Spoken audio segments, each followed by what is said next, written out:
itulah cerita ini. Dia menghabiskan seluruh tabungannya untuk membeli kastil berusia 100 tahun dan 20.000 hektar tanah di sekitarnya. Dia menghabiskan waktu 3 tahun untuk mengubahnya menjadi rumah impiannya. Meskipun kastil itu terlihat sangat lusuh di luar, ini tidak seburuk yang terlihat di luar. Sebuah kebakaran pada abad ke-20 membuat tempat itu rusak parah, dan itu benar-benar ditinggalkan. Namun berkat kekokohan dindingnya, seluruh strukturnya tetap terjaga. Dani juga menemukan sumur kering di dekat kastil. Sumur itu tidak hanya berfungsi untuk memasok air ke kastil. Sumur itu terhubung ke kolam renang hutan. Meskipun sudah rusak, Dani masih bisa melihat kemegahan kejayaannya. Dan menurut pemiliknya, kastil ini digunakan sebagai tempat berlindung selama Perang Dunia JA. Kastil ini melindungi ratusan anak-anak. Untuk menghidupkan kembali kastil tersebut, Dani membutuhkan gergaji mesin untuk menebang pepohonan di sekitarnya. Saat pandangannya melebar, dia secara tidak sengaja menemukan pintu ke ruang bawah tanah. Tiba-tiba, ada satu lantai yang bisa digunakan.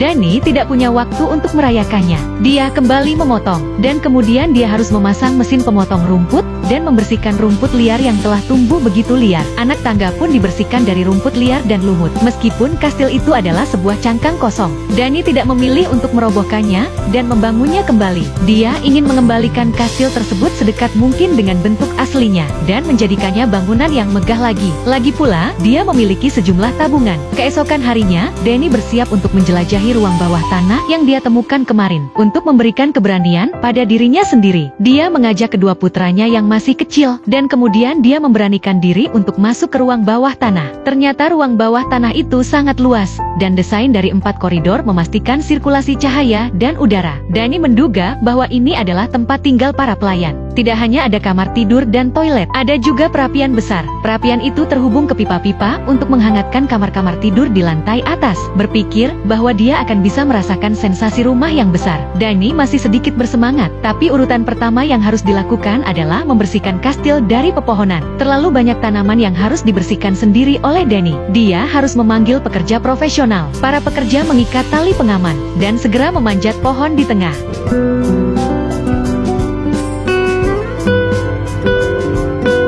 Dari pandangan udara, kastil ini sekarang jauh lebih luas dan bersih. Agar lebih mudah dibersihkan, setelah pohon itu mengering, Dani melepas bingkai jendela terlebih dahulu. Agar kastil dapat dipulihkan dengan sempurna, dia harus mengirimkan kusen-kusen itu ke bengkel temannya terlebih dahulu. Dani akan menghabiskan banyak waktu untuk membuat replika satu.